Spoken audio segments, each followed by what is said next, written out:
17ویں صدی کے اندر جرمنی کی یونیورسٹی جو خود عیسائی تھے انہوں نے اس کے متعلق ریسرچ شروع کی کہ قدیم ترین اناجیل کو اکٹھا کیا جائے. تو اس وقت انجیل آرامی زبان میں اتری تھی. آپ عیسائیوں کے کسی فرقے سے بات کر لیں، ہر بندہ اپنی بات کرے گا، نہیں جی فلاں زبان میں اتری تھی، جبکہ تاریخ ہمیں بتاتی ہے انجیل آرامی زبان میں اتری تھی اور قدیم ترین اناجیل جو ملتی ہیں وہ یونانی زبان میں ہے. اور جب یونانی زبان کی اناجیل کو دنیا سے اکٹھا کیا گیا تو ان کی کیفیت کیا بنی؟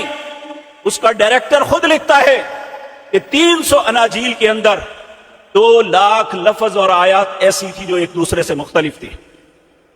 یہ کیفیت کی علماء نصارہ نے اپنی کتاب کے ساتھ.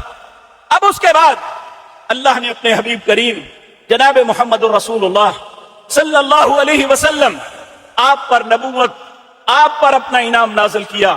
انسانوں کی ہدایت اور رہنمائی کے لیے اللہ نے قرآن کریم نازل کیا. اللہ نے کتاب موسیٰ علیہ السلام کو تو طور پہ بلایا گیا اور 40 دن کی عبادت کے بعد کتاب تختیوں کی صورت میں عطا کی گئی. حضرت عیسیٰ علیہ السلام کو انجیل تختیوں کی صورت میں عطا کی گئی. لیکن جب امت محمد الرسول اللہ کی باری آئی تو اللہ نے اس کتاب کو تختیوں کی صورت میں نہیں دیا. 23 سال کے اندر نجمن نجمن آہستہ آہستہ یہ قرآن کی آیات اترتی.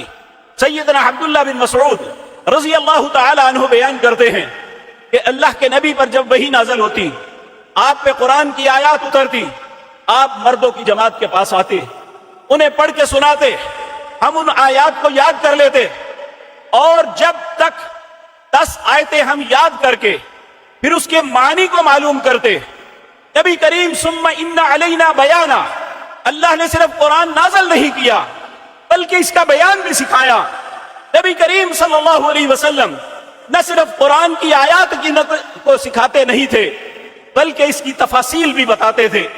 صحابہ کہتے ہیں جب تک ہم ان آیات کو یاد کر کے ان کی تفصیل کو جان کے اس پہ عمل نہیں کر لیتے تھے آگے نہیں چلتے تھے. اور قرآن کے متعلق یہ یاد رکھیں، پہلی کتابوں کو قوموں نے بدل دیا، لیکن قرآن کی تکمیل کے بعد اللہ رب العزت نے اس کے اندر یہ بات سٹیمپ کر دی کہ لا یأتیہ الباطل من بین یدیہ ولا من خلفہ. یہ قرآن جو میں نے اتارا ہے، انا نحن نزلنا الذکر وانا لہ لحافظون، میں نے اس قرآن کو نازل کیا، اس کی حفاظت میں کروں گا